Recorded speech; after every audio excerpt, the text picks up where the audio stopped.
Robert John Robin Jackson, also known as the Jackal, was a Northern Irish loyalist paramilitary who held the rank of brigadier in the Ulster Volunteer Force during the period of violent, ethno-nationalist conflict in Northern Ireland known as the Troubles. He was the commander of the Uvf's Mid-Ulster Brigade from 1975 to the early 1990s, when Billy Wright took over as leader. From his home in the small village of Donaghcloney, County Down, 5 miles southeast of Lurgan, Jackson is alleged to have organised and committed a series of killings, mainly against Catholic civilians, although he was never convicted in connection with any killing and never served any lengthy prison terms. At least 50 killings in Northern Ireland have been attributed to him, according to Stephen Howe and David McKittrick. An article by Paul Foote in Private Eye suggested that Jackson led one of the teams that bombed Dublin on the 17th of May 1974, killing 26 people, including 2 infants. Royal Ulster Constabulary Special Patrol Group Officer John Weir also maintained this in an affidavit. The information from Weir's affidavit was published in 2003 in the Barron Report, the findings of an official investigation into the Dublin bombings commissioned by Irish Supreme Court Justice Henry Barron. Journalist Kevin Dowling in the Irish Independent alleged that Jackson had headed the gang that perpetrated the Miami Showband Killings,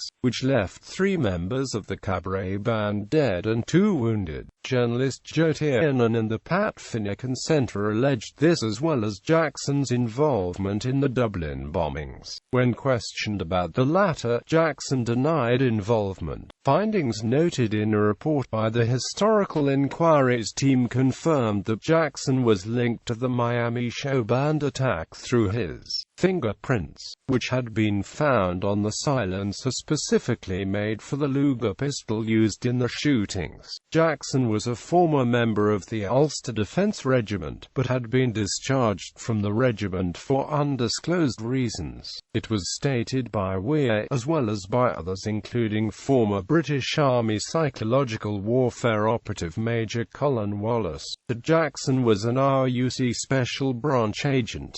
Early life and Uvf career. Jackson was born into a Presbyterian family in the small and predominantly Catholic village of Dunamore, County Tyrone, Northern Ireland on the 27th of September 1948. Sometime later, he went to live in the mainly Protestant village of Donaghcloney, County Down, 5 miles southeast of Lurgan, County Armagh. Jackson married and made a living by delivering chickens for the Moypark Food Processing Company. The conflict known as the Troubles erupted in Northern Ireland in the late 1960s, and people from both sides of the religious-political divide were soon caught up in the maelstrom of violence that ensued. In 1972, Jackson joined the locally recruited Ulster Defence Regiment, an infantry regiment of the British Army in Lurgan. He was attached to 11th Battalion UDR. On the 23rd of October 1972, a large cache of guns and ammunition was stolen during an armed raid by the illegal Ulster loyalist paramilitary organisation, the Ulster Volunteer Force, on Kings Park Camp, a UDR Territorial Army depot. It's alleged by the Pat Finucane Centre, a Derry-based civil rights group, that Jackson took part in the raid while a serving member of the UDR. Journalist Scott Jameson also echoed this allegation in an article in the North Belfast News, as did David McKittrick in his book Lost Lives, Uvf Career. Around the same time Jackson was expelled from the regiment for undisclosed reasons. He joined the Uvf Mid-Ulster Brigade's Lurgan unit. The Uvf drew its greatest strength as well as the organization's most ruthless members from its Mid-Ulster Brigade. According to journalist Brendan O'Brien, the Pat Finucane Centre's allegation that he had taken part in the Uvf's the 23rd of October 1972 raid on the UDR UDR tar depot indicates that he was most likely already an active UVF member prior to being dismissed from the UDR. Anne Cadwallader states in her 2013 book Lethal Allies that Jackson was expelled from the UDR on 4 March 1974. By then he was discernibly involved in UVF activity, as the Provisional IRA continued to wage its militant campaign across Northern Ireland throughout 1972. Many Loyalists felt their community was under attack and the status was being threatened and sought to retaliate against Irish nationalists and Republicans by joining one of the two main Loyalist paramilitary organisations, the illegal UVF or the legal Ulster Defence Association. The proscription against the UVF was lifted by Merlin Rees, Secretary of State for Northern Ireland, on 4 April 1974. It remained a legal organisation until 3 October 1975, when it was once again banned by the British government. Many members of Loyalist paramilitary groups such as the UVF and UDA managed to join the UDR despite the vetting process. The purpose in doing so was to obtain weapons, training and intelligence. Vetting procedures were carried out jointly by the Intelligence Corps and the RUC Special Branch, and if no intelligence was found to suggest unsuitability, individuals were passed for recruitment and would remain as soldiers until the commanding officer was provided with intelligence enabling him to remove soldiers with paramilitary links or sympathies. Operating mainly around the Lurgan and Portadown areas, the Mid-Ulster Brigade had been set up in 1972 in Lurgan by Billy Wright, who appointed himself commander. His leadership was endorsed by the UVF's Supreme Commander Gusty Spence. Hanna was a decorated war hero, having won the Military Medal for Gallantry in the Korean War when he served with the Royal Ulster Rifles. He later joined the UDR, serving as a permanent staff instructor and holding the rank of sergeant. According to David McKittrick, he was dismissed from the regiment 2 years later for UVF activity. The regimental history of the UDR confirms this, although journalist author Martin Dillon states in his book, The Dirty War, that at the time of his death Hanna was still a member of the UDR. Hanna's unit formed part of the Glenann Gang, a loose alliance of loyalist extremists which allegedly functioned under the direction of the Intelligence Corps and/or RUC Special Branch. It comprised rogue elements of the RUC and its Special Patrol Group, the UDR, the UDA, as well as the UVF. The Pat Finucane Centre, in collaboration with an international panel of inquiry, has implicated this gang in 87 killings which were carried out in the 1970s against Catholics and nationalists. The name, first used in 2003, is derived from a farm in Glenann, County Armagh, which the UVF regularly used as an arms dump and bomb-making site. It was owned by James Mitchell, an RUC reservist. According to John Weir, the gang usually did not use the name UVF whenever it claimed its attacks. Instead it employed the cover names of Red Hand Commando, Protestant Action Force, or Red Hand Brigade.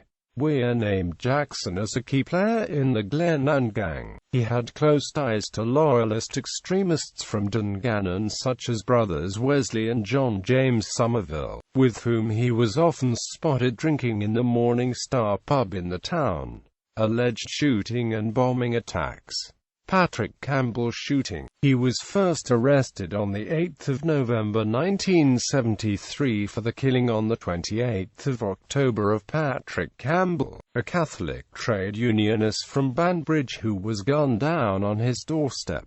Jackson's words after he was charged with the killing were, "Nothing. I just can't believe it." Campbell's wife Margaret had opened the door to the gunman and his accomplice when they had come looking for her husband. She had got a good look at the two men, who drove off in a Ford Cortina after the shooting, and although she identified Jackson as the killer at an identity parade, murder charges against him were dropped on the 4th of January 1974 at Belfast Magistrates' Court. The charges were allegedly withdrawn because the RUC thought Mrs.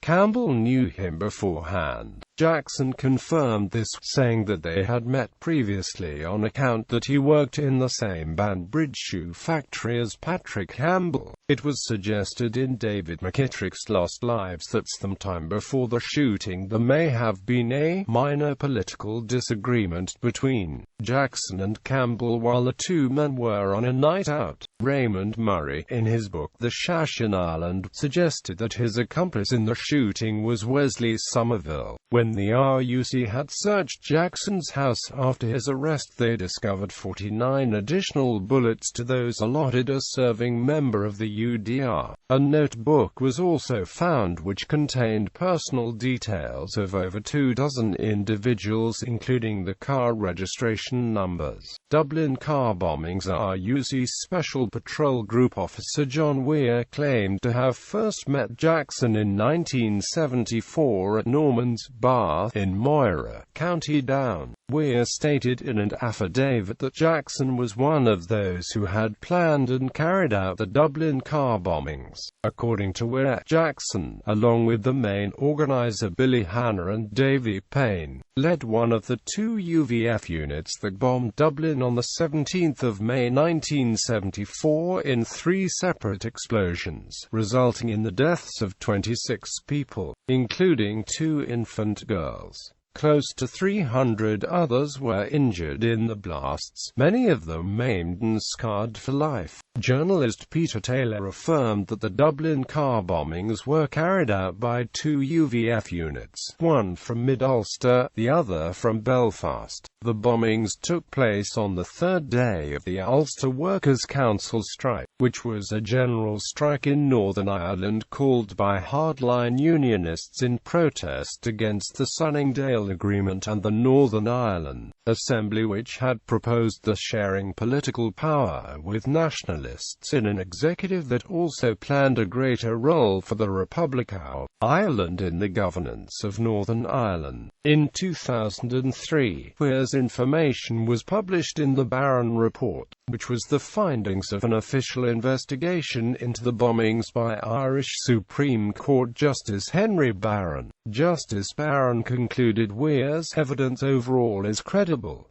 An article by Paul Foote in Private Eye also implicated Jackson in the bombings. The producers of the 1993 Yorkshire television documentary, The Hidden Hand, The Forgotten Massacre, referred to Jackson indirectly as one of the bombers. However, 3 of his alleged accomplices, Billy Hanna, Harris Boyle, and Robert McConnell, were directly named. Although the incriminating evidence against Jackson had comprised 8 hours of recorded testimony which came from one of his purported chief accomplices in the bombings, the program did not name him directly during the transmission as the station did not want to risk an accusation of libel. The program's narrator instead referred to him as the Jackal.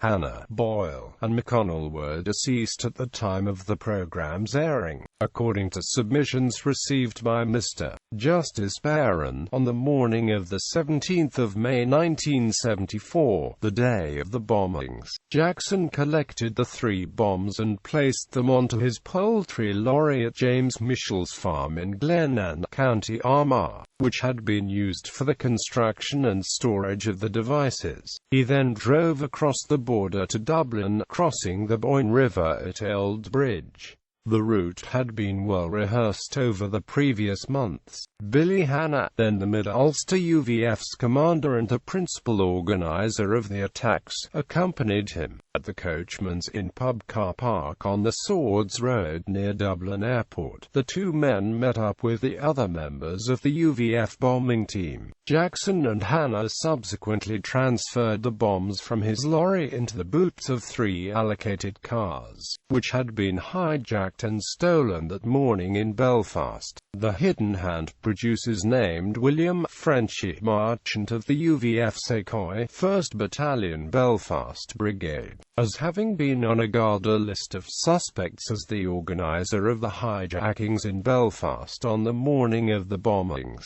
The cars, after being obtained by the gang of hijackers known as Freddy and the Dreamers, were driven from Belfast across the border to the car park, retaining their original registration numbers. Journalist Joe Tiernan suggested that the bombs were activated by Billy Hannah sometime before 4:00 p.m. Jackson and Hannah headed back to Northern Ireland in the poultry lorry after the latter had given the final instructions to the drivers of the car bombs. Upon the return, Jackson and Hannah went back to the soup kitchen they were running at a Mornville, Lurgan bingo hall. With the UWC strike in its 3rd day, it was extremely difficult for people throughout Northern Ireland to obtain necessities such as food. Neither man's absence had been noticed by the other helpers. Following Hannah's orders, the 3 car bombs were driven into the city centre of Dublin, where they detonated in Parnell Street, Talbot Street, and South Leinster Street, almost simultaneously at approximately 5:30 p.m.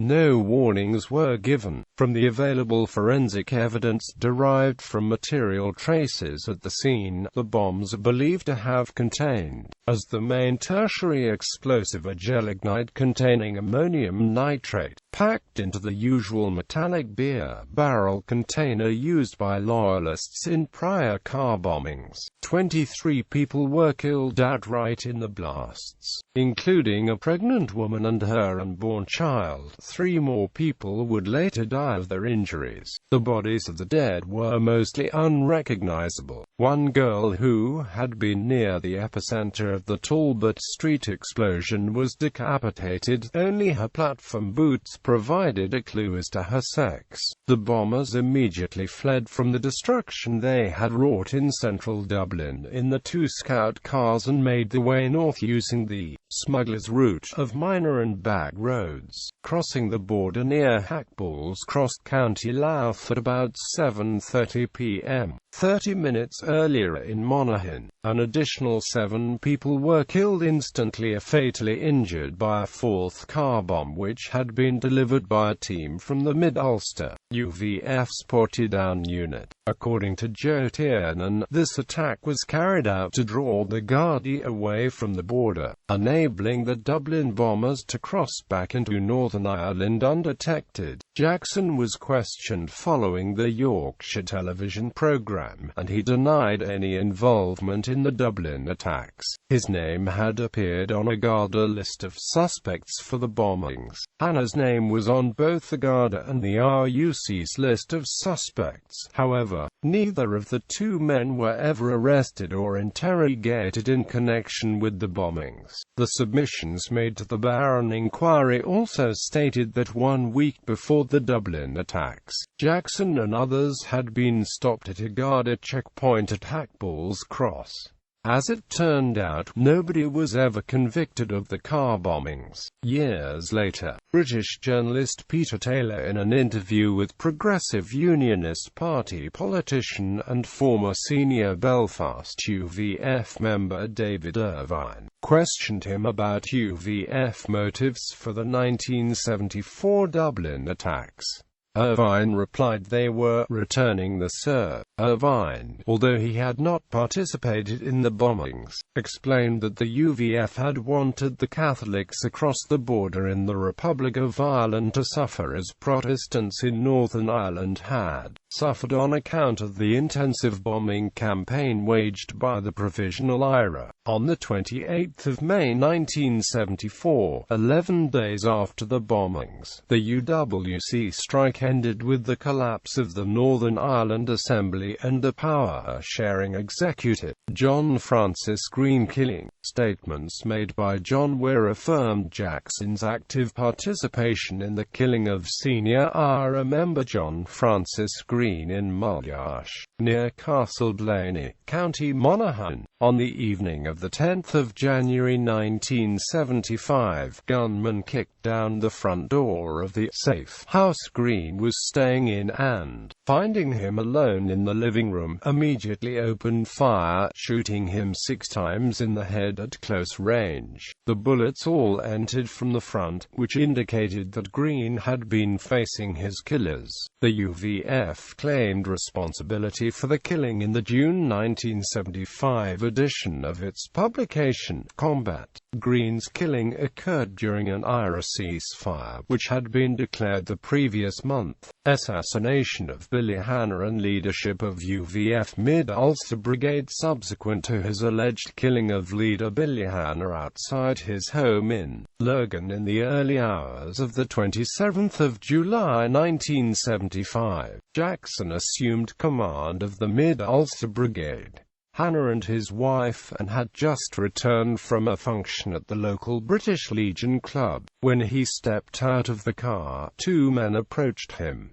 After asking them, "What are you playing at?" one of them produced a pistol, walked over and shot him twice in the head, once in the temple and afterwards in the back of the head, execution style as he lay on the ground. His wife witnessed the killing. Joe Tiernan suggested that Jackson killed Hanna on account of the latter's refusal to participate in the Miami Showband Killings. Hanna apparently suffered remorse following the 1974 Dublin bombings, as he is believed by Tiernan to have instructed one of the bombers, David Alexander Mulholland, to drive the car which exploded in Parnell Street, where 2 infant girls were among those killed. According to Tiernan and the Barron report, David Alexander Mulholland was identified by 3 eyewitnesses. Tiernan also suggested that Hanna and Mulholland became informers for the Gardaí regarding the car bombings in exchange for immunity from prosecution. He added that although the British Army was aware of this, Jackson was never told, as it was feared he would decide to become an informer himself. Investigative journalist Paul Larkin, in his book A Very British Jihad, Collusion, Conspiracy, and Cover-Up in Northern Ireland, maintained that Jackson, accompanied by Harris Boyle, had shot Hanna after learning that he had passed on information regarding the Dublin bombings. Martin Dillon also claims this in The Trigger Men. Dillon also stated in The Dirty War that because a number of UVF men were to be used for the planned Miami Showband attack, the UVF considered Hanna to have been a security risk, and therefore it had been necessary to kill him. David McKittrick in Lost Lives, however, suggested that Jackson had actually killed Hanna in order to obtain a cache of weapons the latter held. The UVF drew its greatest strength as well as the organization's most ruthless members from its Mid-Ulster Brigade, according to Irish journalist Brendan O'Brien. Miami Showband massacre. Jackson was also alleged by Kevin Dowling, Joe Tiernan, and a Pat Finucane Center to have led the UVF gang that carried out the Miami Showband massacre at Buskill, outside Newry on the 31st of July 1975, which left band members Brian McCoy, Fran O'Toole and Tony Garrity dead. 2 others, Stephen Travers and Des MacLear, were wounded. Harris Boyle and Wesley Somerville, both suspects in the Dublin bombings, and members of both the UDR and Mid-Ulster UVF, were accidentally blown up after they had loaded a bomb into the back of the band's minibus which had been parked in a lay-by. The minibus, driven by trumpeter Brian McCoy, had been flagged down by UVF men wearing British Army uniforms at a bogus roadside military checkpoint on the main A1 road as the band was returning home to Dublin after a performance in Banbridge. Following the premature detonation, which ripped the vehicle in half, the band members were then gunned down by the surviving UVF men. Jackson had assumed command of the Mid-Ulster UVF just a few days before the attack, when he allegedly shot Commander Billy Hanna to death on the 27th of July. As previously stated, Harris Boyle had reportedly accompanied Jackson to the shooting. Jackson had afterwards attended Hanna's funeral, where he was photographed standing beside Wesley Somerville. On the 5th of August 1975, Jackson was taken in and questioned by the RUC as a suspect in the Miami Showband Killings. He was subsequently released 2 days later without facing any charges. In October 1976, 2 serving members of the UDR received life sentences for the killings. A third man, a former UDR soldier, John James Somerville, was sentenced to life imprisonment in November 1981. After his arrest, Jackson accused 2 SID detective constables, Norman Carlisle and Raymond Buchanan, of having physically assaulted him on the 7th of August 1975 while he had been in police custody at Bessbrook RUC station. Although medical evidence presented at the trial of the accused detective constables raised the possibility that Jackson's injuries were self-inflicted, on the 23rd of December 1975 a magistrate upheld the charge against the 2 SID men and they were fined £10 each. On the 11th of June 1975, more than a month prior to the Miami Showband killings, Jackson, his brother-in-law, Samuel Fulton Neal, and Thomas Crozier had been arrested for the possession of 4 shotguns. Neal's car was later used in the Showband ambush. Neal was fatally shot in Portadown on the 25th of January 1976, allegedly by Jackson for having passed on information to the RUC about the people involved in the Showband attack. The Douglas Castle panel of inquiry stated that it was unclear why Jackson, Crozier, and Neal had not been in police custody at the time the Showband killings took place. The panel concluded that there was credible evidence that the principal perpetrator was a man who was not prosecuted. Alleged RUC Special Branch Agent Robert Jackson, former British soldier and psychological warfare operative Major Colin Wallace, stated that he was told in 1974 that Jackson was working as an agent for the RUC Special Branch. He confirmed this allegation in a letter written to a colleague dated the 14th of August 1975 in which he named Jackson as an RUC Special Branch agent. The Historical Inquiries Team, which was set up by the Police Service of Northern Ireland to investigate some of the more controversial Troubles-related deaths, released the report on the Miami Showband killings to the victims' families in December 2011. The findings noted in this report confirmed that Jackson was linked to the killings. It also stated that, during police interrogations, Jackson had claimed that after the shootings a senior RUC officer had advised him to lie low. Although this information was passed on to RUC headquarters and its Complaints and Discipline Department, nothing was done about it. The HAT report identified Jackson as having been an RUC Special Branch agent.